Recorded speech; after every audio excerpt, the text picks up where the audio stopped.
Part 2 అర్థం అవ్వాలంటే part 1 మొత్తం చూడండి. 1783 మే 20న టిప్పు మంగుళూరు చేరుకున్నాడు. అప్పటి నుండి జూలై 22 వరకు 2 నెలల పాటు టిప్పుకు కాంపబెల్కు మధ్య మంగళూరు కోట కొరకు భీకర పోరు సాగింది. మైసూరు సైన్యాల ఫిరంగల దాడితో కోట గోడలు బీటలు వారాయి. కోటలోనికి ఆహారం, మందులు సరఫరాలు ఆగిపోవడంతో ఆకలితో, అనారోగ్యంతో ఆంగ్ల సైనికులు మరణాలు ఎక్కువయ్యాయి. ఆంగ్లేయులు లొంగిపోవడానికి సిద్ధపడ్డారు. జూలై నెలాఖరుకు మైసూరు సైన్యాలు కోటలో ప్రవేశించడానికి అనుకూల పరిస్థితులు ఏర్పడ్డాయి. కానీ ఐరోపాలో ఫ్రెంచ్ వారికి ఆంగ్లేయులకు మధ్య జరుగుతున్న యుద్ధం ముగిసింది. వారి మధ్య సయోధ్య కుదిరింది. దీనితో మైసూరు సైన్యాలకు సహాయంగా ఉన్న ఫ్రెంచ్ సైన్యాలు ఆంగ్లేయులతో యుద్ధం చేయరాదని పైనుంచి ఆజ్ఞలు జారీ అయ్యాయి. ఇది టిప్పుకు అనుకోని దెబ్బ. చివరకు ఫ్రెంచ్ సైన్యాధికారి డిమోర్లా జోక్యంతో టిప్పు, ఆంగ్లేయుల మధ్య ఆగస్టు 2, 1783న సంధి కుదిరింది.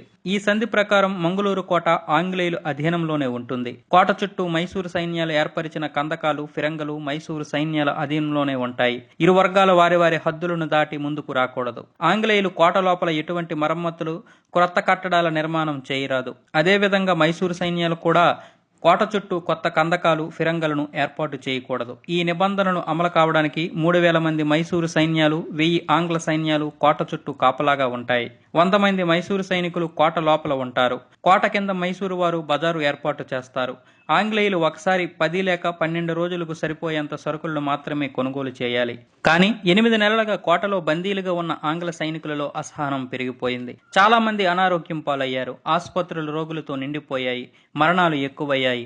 ఆంగ్ల సైనికాధికారులపై సైన్యంలో తిరుగుబాటు ప్రారంభమయ్యింది. ఆంగ్ల సైన్యంలో పనిచేస్తున్న భారతీయ సిపాయిలు రహస్యంగా మైసూరు సైన్యంతో చేరిపోయారు. కోటలోని ఆంగ్ల సైన్యాధిపతి కాంపబెల్ స్వయంగా క్షయపీడితుడయ్యాడు. ఇటువంటి పరిస్థితులలో మొక్లాయిడ్ ప్రణాళికలను నీరుగారుస్తూ జనవరి 26, 1784న కాంపబెల్ కొన్ని షరతులతో మైసూరు సైన్యానికి లొంగిపోయి టిప్పుకు మంగుళూరు కోటను స్వాధీనం చేశాడు.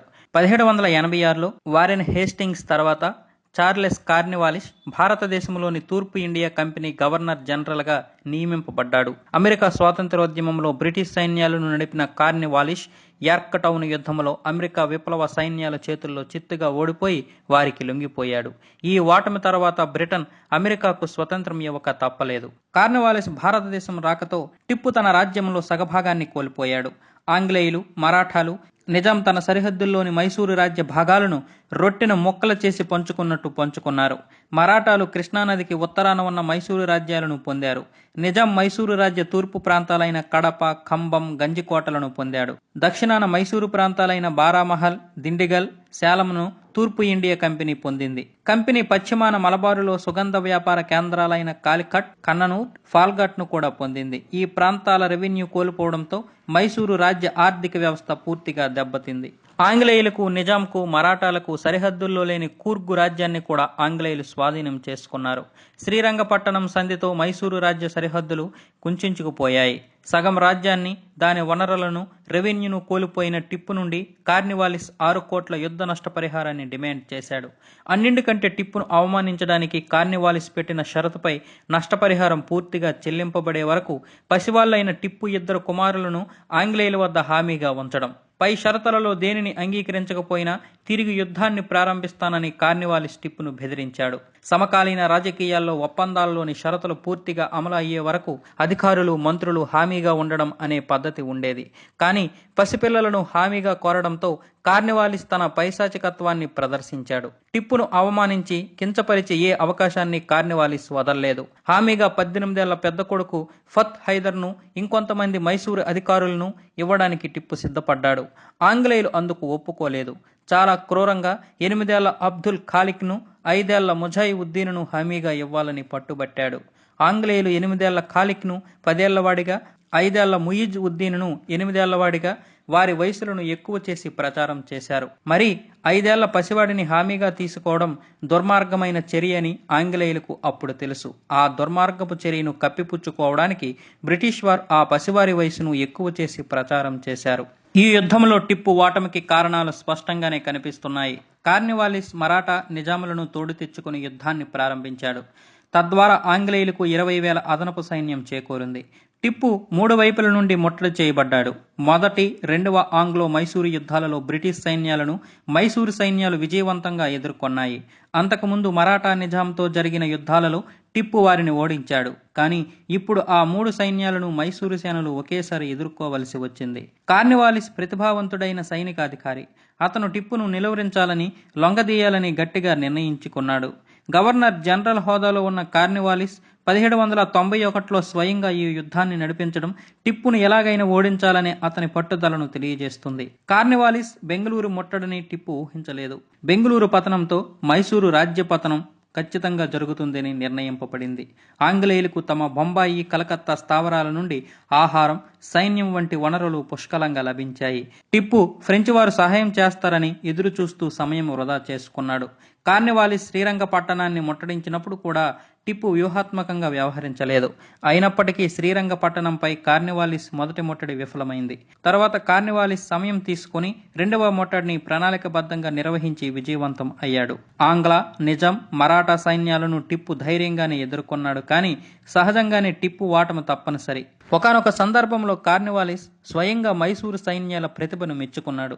టిప్పు ఫ్రెంచి వారి సహకారంతో తన సైన్యాలను ఎంత ఆధునీకరించినప్పటికీ ఆంగ్ల సైన్యాల ఆధునీకరణ ముందు అవి నిర్వీర్యం అయ్యాయి. మరాఠా, నిజాం సహకారం లేకుండా కార్నివాలిస్ ఈ 3వ ఆంగ్లో మైసూరు యుద్ధములో టిప్పుపై విజయం సాధించలేకపోయాడనేది కూడా నిరాకరించలేని వాస్తవం. 1792లో 3వ ఆంగ్లో మైసూరు యుద్ధములో టిప్పును ఓడించి శ్రీరంగపట్టణం సంధితో భారతదేశంలో విజయ కేతనం ఎగురవేసిన కార్నివాలిస్ 1793లో బ్రిటన్ వెళ్లిపోయాడు. కార్నివాలిస్ పసివాళ్లైన టిప్పు కుమారులను జమానత్గా తీసుకోవడంపై అసలు వ్యాపార సంస్థ అయిన తూర్పు ఇండియా కంపెనీ భారతదేశంలో స్వదేశీ రాజులతో యుద్ధాలు చేసి బ్రిటన్ సైనికుల రక్తాన్ని చిందించి రాజ్య విస్తరణ చేయడంపై బ్రిటన్లోని కొన్ని వర్గాలు, కొందరు మేధావులు అభ్యంతరాలు తెలిపారు. అలాగే వాళ్లపై విమర్శలు కూడా చేశారు. కానీ ఇంగ్లాండ్లోని సామ్రాజ్యవాదులే కాకుండా సామాన్య ప్రజానికం కూడా తూర్పు దేశాలలో బ్రిటిష్ రాజ్య వ్యాప్తిని, తద్వారా బ్రిటిష్ సంస్కృతి సంస్కారాల వ్యాప్తిని ఈ యుద్ధాల ద్వారా తూర్పు ఇండియా కంపెనీ చేస్తుందని వాదిస్తూ దాని చర్యలను పెద్ద ఎత్తున సమర్థించారు. ఈ ఉత్సాహంలో అభ్యంతరాలు, విమర్శలు అంత లెక్కలోనికి రాలేదు. కార్నివాలిస్ ప్లేసులోకి జాన్ షోర్ నియమితుడయ్యాడు. జాన్ షోర్ ఇంగ్లాండ్లో మధ్యతరగతికి చెందినవాడు. జాన్ షోర్కు తూర్పు ఇండియా కంపెనీ వ్యాపార వ్యవహారాలలో తప్ప రాజ్య విస్తరణలో ఆసక్తి ఉండేది కాదు. ఇతని హయాంలో టిప్పు శ్రీరంగపట్టణం సంధిని అనుసరించి తూర్పు ఇండియా కంపెనీకి చెల్లించవలసిన 6 కోట్ల నష్టపరిహారాన్ని వాయిదాల్లో చెల్లించి తన కుమారుల్ని వెనక్కి తెచ్చుకున్నాడు. జాన్ షోర్ తర్వాత భారతదేశంలో తూర్పు ఇండియా కంపెనీ గవర్నర్ జనరల్గా వచ్చిన వ్యక్తి లార్డ్ రిచర్డ్ వెసల్సీ. ఇతను బ్రిటన్లో ఆంగ్లో ఐరిష్ ప్రభువర్గానికి చెందినవాడు. 1781లో 21 సంవత్సరాల వయసులోనే ఐరిష్ హౌస్ ఆఫ్ లార్డ్స్లో స్థానం పొందాడు. వెల్లస్లీ తూర్పు ఇండియా కంపెనీని ఒక వ్యాపార సంస్థగా భావించలేదు. బ్రిటిష్ సామ్రాజ్యవాదాన్ని ఉపఖండం అంతా విస్తరింపజేసే ఒక సాధనంగా చూశాడు. తీవ్ర ఫ్రెంచ్ వ్యతిరేకి. అప్పుడు ఫ్రాన్స్లో జరుగుతున్న ఫ్రెంచ్ విప్లవ భావాలైన స్వాతంత్రం, సమానత్వం, సౌభ్రాతృత్వం అంటేనే మండిపడేవాడు. జాత్యహంకారి. ఉపఖండము నుండి ఫ్రెంచి వారి ఉనికిని తుడిచిపెట్టాలని గట్టిగా నిర్ణయించుకుని ఇండియా వచ్చాడు. భారతదేశంలో బ్రిటిష్ రాజ్య విస్తరణ, ఫ్రెంచి వారి తొలగింపు అనే 2 ఆశయాలకు పెద్ద అడ్డంకి టిప్పు సుల్తాన్. అందుకే మే 1798లో ఇండియా వచ్చిన రిచర్డ్ వెల్లస్లీ మే 1799 కల్లా టిప్పును అంతమొందించాడు. వెల్లస్లీ గవర్నర్ జనరల్గా భారతదేశంలో అడుగుపెట్టిన వెంటనే బలహీనంగా ఉన్న చిన్న చిన్న సంస్థానాధీశులందరినీ బెదిరించో, బుజ్జగించో తూర్పు ఇండియా కంపెనీ అధీనంలోకి తీసుకున్నాడు. హైదరాబాద్ నిజాం కూడా ఆంగ్లేయులతో సైన్య సహకార ఒప్పందాన్ని కుదుర్చుకుని వారి చేతిలో కీలు బొమ్మగా మారాడు. మైసూరు, మరాఠా రాజ్యాలు మాత్రమే తలెత్తుకుని ఇంకా స్వతంత్రంగా నిలబడి ఉన్నాయి. 1798 జూన్లోనే వెల్లస్లీ మద్రాస్, బొంబాయి గవర్నర్లకు టిప్పుపై యుద్ధానికి సన్నాహాలు ప్రారంభించాలని ఆదేశాలు జారీ చేశాడు. కానీ తూర్పు ఇండియా కంపెనీ డైరెక్టర్లు రాజ్య విస్తరణ కాంక్షతో భారతదేశంలోని సంస్థానాధీశులపై స్వయం దాడి చేయవద్దని, సంస్థానాధీశులే బ్రిటిష్ వారికి వ్యతిరేకంగా యుద్ధం ప్రారంభిస్తే ఆత్మరక్షణ దాడి చేయాలని వెల్లస్లీని నిర్దేశించారు. టిప్పుపై దాడికి రంగం సిద్ధం చేసుకుని దానిని ఆత్మరక్షణ దాడిగా చూపడానికి వెల్లస్లీ సాకు కోసం వెతుకుతున్న సమయంలో టిప్పుకు ఉన్న ఫ్రెంచ్ సంబంధాలు వెల్లస్లీకి సాకుగా దొరికాయి. మూడవ ఆంగ్లో మైసూరు యుద్ధంలో అపజయం తర్వాత తను పోగొట్టుకున్న రాజ్యాన్ని ఫ్రెంచ్ వారి సహాయంతో తిరిగి పొందాలని టిప్పు ప్రయత్నాలు ప్రారంభించాడు. 1794లో తూర్పు ఇండియా కంపెనీకి చెల్లించవలసిన నష్టపరిహారాన్ని పూర్తిగా చెల్లించి తన కుమారులను తెచ్చుకున్న తర్వాత టిప్పు ఈ ప్రయత్నాలను అధికం చేశాడు. 1797లో మారిష్లోని ఫ్రెంచ్ ప్రభుత్వం వద్దకు సైనిక సహాయం కొరకు ఒక రహస్య దౌత్య రాయబారాన్ని పంపాడు. కానీ మారిషస్ ఫ్రెంచ్ గవర్నర్ మలార్టిక్ చాలా తెలివి తక్కువగా టిప్పు రాయబారులను బహిరంగంగా ఆహ్వానించి టిప్పుకు సాయం చేస్తానని పత్రికా ప్రకటన ఇచ్చాడు. ఆ పత్రికా ప్రకటన జూన్ 8, 1798న కలకత్తా నుండి ప్రచురితమయ్యే పత్రికలలో వెలువడింది. అంతేకాకుండా మే 1798లో నెపోలియన్ ఫ్రాన్స్ నుండి ఈజిప్ట్ దండయాత్రకు బయలుదేరాడు. నెపోలియన్ తర్వాత దాడి భారతదేశం పైనేనని గట్టి పుకార్లు బయలుదేరాయి.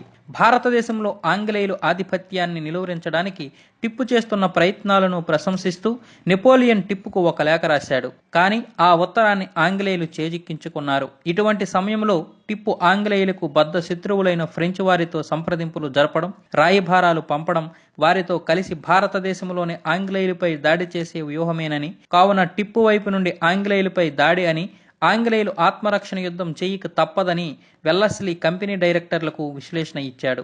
ఈ సాకులతో ఒకే దెబ్బకు భారతదేశంలో ఫ్రెంచ్ వారి పలుకుబడిని తొలగించవచ్చు, బ్రిటిష్ భద్రశత్రువైన టిప్పును తుదిముట్టించవచ్చు. ఈ వ్యూహాన్ని అమలు చేయడానికి వెల్లస్లీ ప్రణాళికలు రచించాడు. జూన్ 1798 నుండి ఆగస్టు 1798 వరకు వెల్లస్లీ టిప్పుతో స్నేహపూర్వక ఉత్తరాలు ప్రత్యుత్తరాలు నడిపాడు.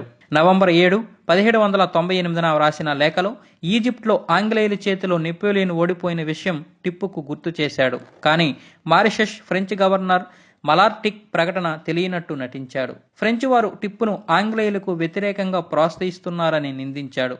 కానీ వెల్లస్లీ భారతదేశంలోని మరాఠా, హైదరాబాద్, కూర్గు, కొలత్తెరి, ట్రావెన్కూర్ సంస్థానాలను రెచ్చగొట్టి టిప్పుకు వ్యతిరేకంగా వారందరినీ ప్రోత్సహిస్తున్నాడనేది కూడా వాస్తవమే. ఈ ఉత్తర ప్రత్యుత్తరాలు నడిపిస్తూనే 1799 ఫిబ్రవరి 3న టిప్పుపై దాడి చేయాలని ముందుగానే నిర్ణయించుకున్నాడు.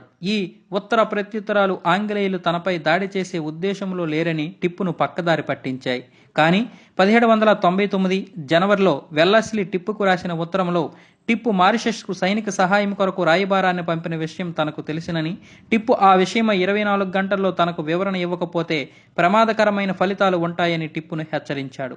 అప్పుడు యుద్ధానికి సిద్ధంగా లేని టిప్పు మారిషస్కు పంపిన రాయబారం విషయంలో ఆంగ్ల ప్రతినిధితో మాట్లాడడానికి తాను సిద్ధమేనని వెల్లస్లీకి లేఖ పంపాడు. కానీ ఆ లేఖ వెల్లస్లీకి చేరకముందే 1799 ఫిబ్రవరి 3న వెల్లస్లీ మైసూరుపై యుద్ధాన్ని ప్రకటించాడు. రిచర్డ్ వెల్లస్లీ జీవిత చరిత్ర రాసిన రాబర్ట్ కూడా వెల్లస్లీ టిప్పు వివరణలను, సంధి ప్రయత్నాలను పట్టించుకోకుండా కేవలం 24 గంటల సమయం ఇచ్చి టిప్పుపై దాడి చేశాడని వ్రాశాడు. మద్రాస్ తూర్పు ఇండియా కంపెనీకి చెందిన 21,000 సైన్యం, బొంబాయి నుండి 6,420 సైన్యం, 16,000 నిజాం సైన్యంతో మైసూరుపై 4వ ఆంగ్లో మైసూరు యుద్ధం ప్రారంభమైంది. దక్షిణ భారతదేశంలోని సంస్థానాధీశులందరూ బ్రిటిష్ వారికి సహాయం చేయాలి, లేకపోతే తటస్థంగా ఉండాలని వెల్లస్లీ వారందరికీ ఆదేశాలు జారీ చేశాడు. అప్పటికి ఆంగ్లేయులను ధిక్కరించి టిప్పుకు సహాయం చేసే ధైర్యం ఏ సంస్థానాధీశుడికి లేదు. పేష్వా తరపున మరాఠా రాజ్యాన్ని నడుపుతున్న నానా ఫడ్నవీస్ తటస్థంగా ఉండడానికి నిర్ణయించాడు. కానీ మరాఠాల్లోనే దౌలత్ రావ్ సింధియా, బాజీరావు టిప్పుకు సహాయం చేయాలని పేష్వాను కోరినా నానా ఫడ్నవీస్ అందుకు అంగీకరించలేదు. మరాఠాలు టిప్పుతో కలిసి 4వ మైసూరు యుద్ధంలో బ్రిటిష్ వారితో పోరాడి ఉంటే ఫలితాలు వేరుగా ఉండేవని చరిత్రకారుల అభిప్రాయం. టిప్పును అంతమొందించిన 4 సంవత్సరాల తర్వాత 1803లో రిచర్డ్ వెల్లస్లీ మరాఠాలపై దాడి చేసి వారిని ఓడించి బలవంతంగా సైన్య సహకార సంధికి ఒప్పించాడు. అప్పటి వరకు స్వతంత్రంగా ఉన్న మరాఠా రాజ్యం బ్రిటిష్ సామంత రాజ్యం అయ్యింది. మరోపక్క 1789లో 130,000 ఉన్న టిప్పు సైన్యం శ్రీరంగపట్టణం సంధితో సగం రాజ్యాన్ని, రెవెన్యూను కోల్పోవడంతో 50,000కు తగ్గింది. 4వ మైసూరు యుద్ధాన్ని దృష్టిలో పెట్టుకుని టిప్పు ఇంకో 10,000 మంది సైన్యాన్ని సమీకరించాడు. ఇంతకుముందు యుద్ధాలలో మైసూరు రాజ్యం తూర్పు పశ్చిమ కనుమలతో చుట్టబడి ఉండేది. మైసూరు రాజ్యంపై దాడి చేయడానికి ఈ కనుమలలోని మైసూరు కోటలను దాటుకుని రావలసి ఉండేది. కానీ శ్రీరంగపట్టణం సంధితో ఈ కోటలన్నీ బ్రిటిష్ అధీనంలోకి వచ్చి బ్రిటిష్ సైనిక స్థావరాలుగా మారాయి. ఇప్పుడు ఆంగ్లేయులు నేరుగా ఈ స్థావరాల నుండి శ్రీరంగపట్టణంపై దాడి చేయవచ్చు.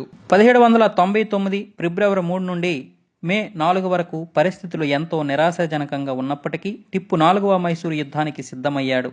ఆంగ్లేయులపై నుంచి General Harris, Colonel Arthur Wellesley, Floyd వంటి ఉద్దండులైన సైనికాధికారులు రంగంలోకి దిగారు.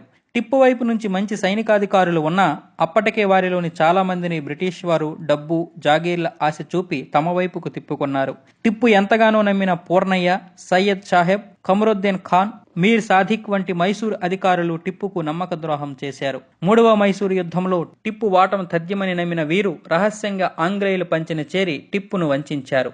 యుద్ధ ప్రారంభంలో ఆంగ్లేయ సైన్యాలను ఎదుర్కొనే అవకాశం వచ్చినా వీరు వారితో కుమ్మక్కయి టిప్పు ఓటమికి కారణమయ్యారు. మైసూరు రాజ్యంలో బ్రిటిష్ వారి గూఢాచారి చర్యల గురించి బ్రిటిష్ అధికారులు తర్వాత అంగీకరించారు.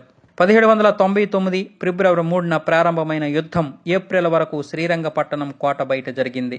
ఏప్రిల్ 5 నాటికి ఆంగ్ల సైన్యాలు జనరల్ హారిస్ ఆధ్వర్యంలో కోట ముట్టడి ప్రారంభించాయి. వాటమిని గ్రహించిన టిప్పు ఏప్రిల్ 20న జనరల్ హారిస్ కు సంధి ప్రతిపాదనలు పంపించాడు. హారిస్ ఈ కింది షరతులతో టిప్పుకు సంధి ప్రతిపాదనలు పంపించాడు. టిప్పు తన దర్బారులో బ్రిటిష్, వారి మిత్రులైన సంస్థానాధీశుల రాయబారులను ఉంచుకోవాలి.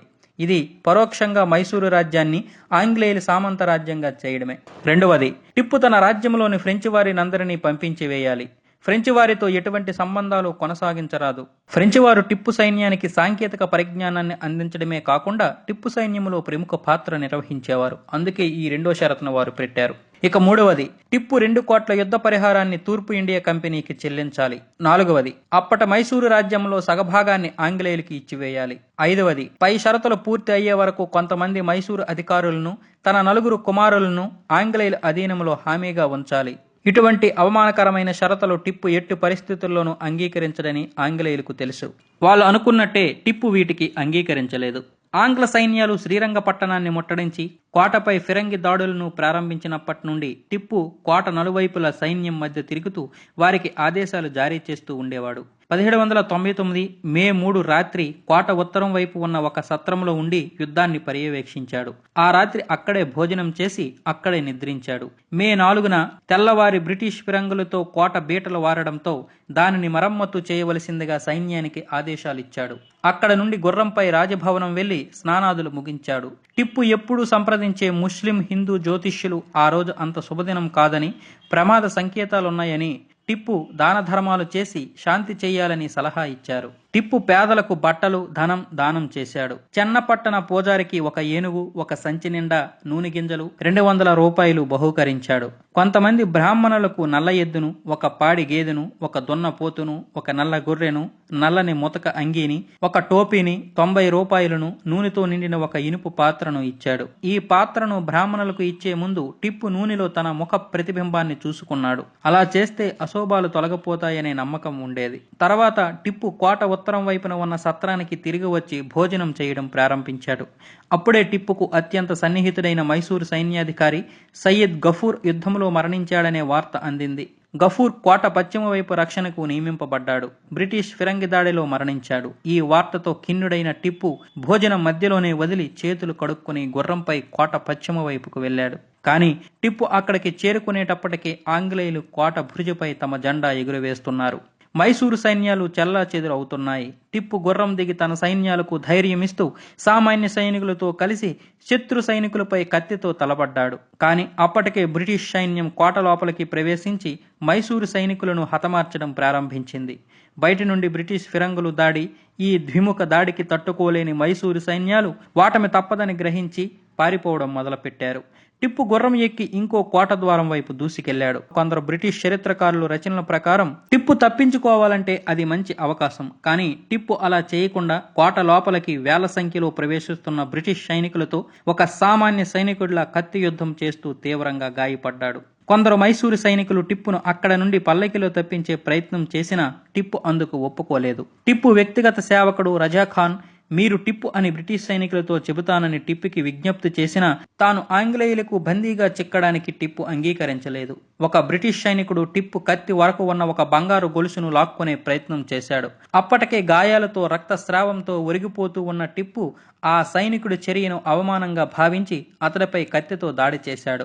ఆ సైనికుడు తన పిస్తోలుతో టిప్పు కణతపై పేల్చాడు. టిప్పు మరణించాడు. అప్పటికే శ్రీరంగపట్టణం కోటపై ఆంగ్లేయుల విజయం నిర్ధారింపబడింది. టిప్పు మరణ వార్త తెలియని ఆంగ్ల సైన్యాధికారులు కోటలోని రాజభవనానికి వెళ్లి టిప్పు కుమారులను బంధించారు. టిప్పు కోసం వెతికారు. టిప్పు అక్కడ కనిపించకపోవడంతో టిప్పు పారిపోయాడని వారనుకున్నారు. రాజభవన అధికారి ఒకరు టిప్పు కోట ఉత్తర ద్వారం వద్ద యుద్ధం చేస్తూ గాయపడ్డాడని తెలిపాడు. కల్నల్ బెయిర్డ్, కల్నల్ అల్లెన్ అక్కడకు వెళ్లి వెతికారు. టిప్పు మృతదేహం పల్లక పక్కనే ఇతర సైనికుల మృతదేహాల మధ్య పడి ఉంది. టిప్పు శరీరం పూర్తిగా గాయాలతో ఉంది. టిప్పు వ్యక్తిగత సేవకుడు రజాఖాన్ గాయాలతో స్పృహ తప్పి మరణించిన సైనికుల గుట్టల మధ్య పడి ఉన్నాడు. స్పృహలోకి వచ్చిన రజాఖాన్ చెప్పిన తర్వాతనే ఆంగ్లేయ అధికారులు టిప్పును గుర్తించారు. టిప్పు ముఖంలో ఇంకా జీవకళ ఉట్టిపడింది. శరీరం ఇంకా వెచ్చగా ఉంది. ఆంగ్ల సైన్యాధికారులు టిప్పు నాడిని పరీక్షించిన తర్వాత టిప్పు మరణించాడని నిర్ధారించుకోగలిగారు. ఆ రోజు మే 4, 1799. టిప్పు మరణించిన 8 నెలలకు 18వ శతాబ్దం ముగిసింది. 19వ శతాబ్దం ఆరంభం నుండి భారతదేశంలో బ్రిటిష్ రాజ్ స్థాపనకు టిప్పు ఓటమి మరణం అనివార్యం. ఈ విషయాన్ని గ్రహించిన వ్యక్తి గవర్నర్ జనరల్ రిచర్డ్ వెల్లస్లీ. వేల మైళ్ళ దూరం నుండి వ్యాపారం కొరకు భారతదేశం వచ్చిన ఆంగ్లేయులు భారతదేశానికి ప్రభువులయ్యారు. ఎదురులేని పాలకులయ్యారు. 18వ శతాబ్దం చివరి సంవత్సరంలో జరిగిన 4వ ఆంగ్లో మైసూరు యుద్ధంలో ఆంగ్లేయులు ఓడిపోయి టిప్పు గెలిచి ఉంటే 19వ శతాబ్దపు భారతదేశంలో బ్రిటిష్ రాజు కాకుండా భిన్నంగా ఉండేది. ప్లాసీ యుద్ధం భారతదేశంలో బ్రిటిష్ రాజ్య విస్తరణకు ప్రారంభమైతే శ్రీరంగపట్టణ పతనం ఆ రాజ్య విస్తరణకు విజయవంతమైన ముగింపు. ఒక ఆంగ్లేయుడు ఇంగ్లాండ్లోని తన స్నేహితుడికి రాసిన ఉత్తరంలో టిప్పు మరణం భారతదేశాన్ని ఆంగ్లేయుల పాదాల వద్దకు తెచ్చింది అని వ్రాశాడు. టిప్పు మరణం తర్వాత శ్రీరంగపట్టణాన్ని దోచుకోవడానికి ఆంగ్లేయులు తమ సైన్యానికి పూర్తి స్వేచ్ఛనిచ్చారు. ఈ దోపిడీ యథేచ్ఛగా మే 6 వరకు కొనసాగింది. అంటే టిప్పు మరణించిన 2 రోజుల వరకు. దీనికి నాయకత్వం వహించింది కల్నల్ బెయిర్డ్.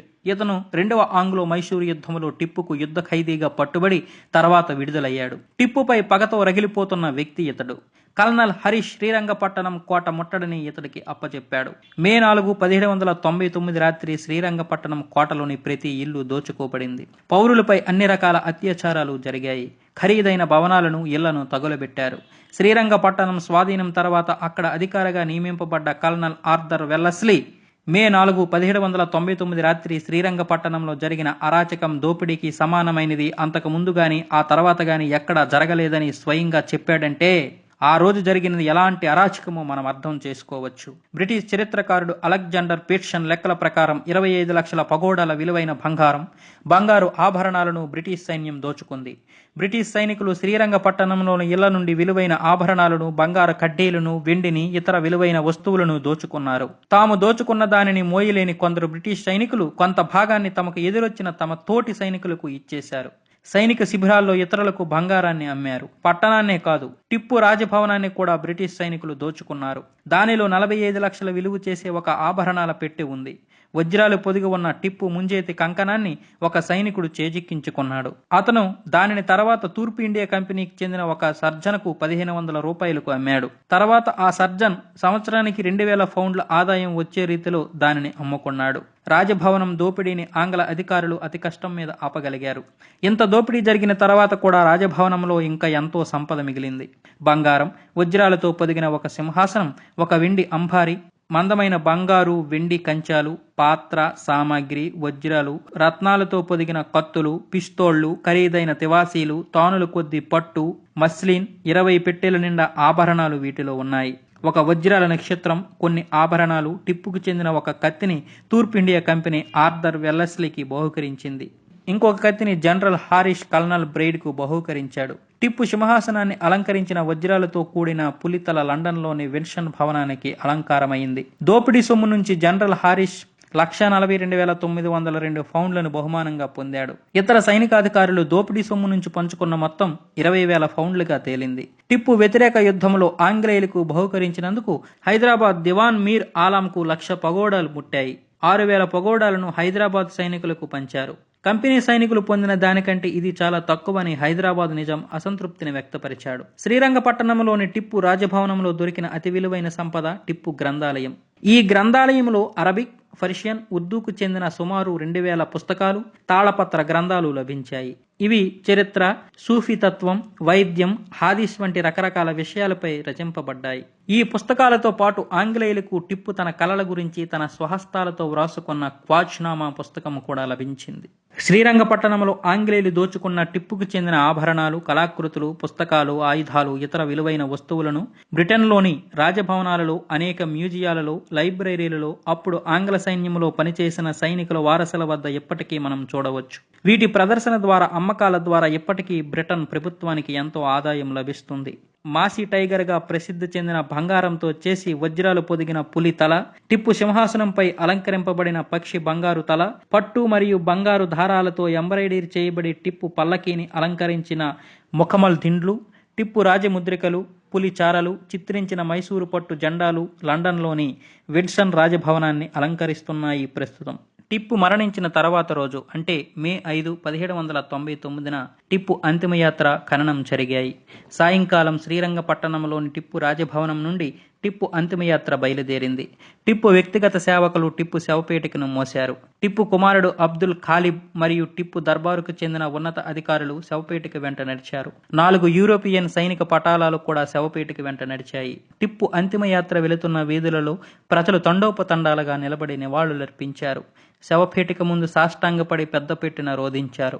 అంతిమయాత్ర శ్రీరంగపట్టణంలోని లాల్ బాగుకు చేరుకున్న తర్వాత టిప్పుకు సైనిక వందనం సమర్పింపబడింది.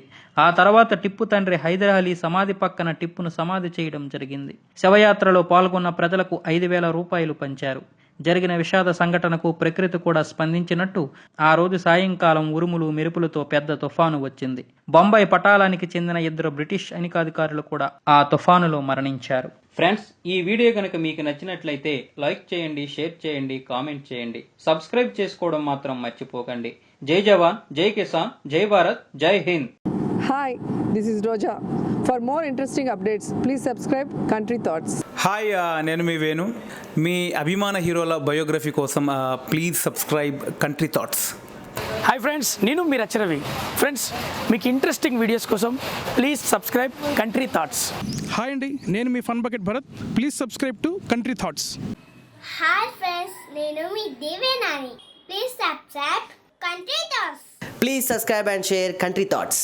హాయ్ అందరికీ నమస్కారం, నేను మీ మధుప్రియ.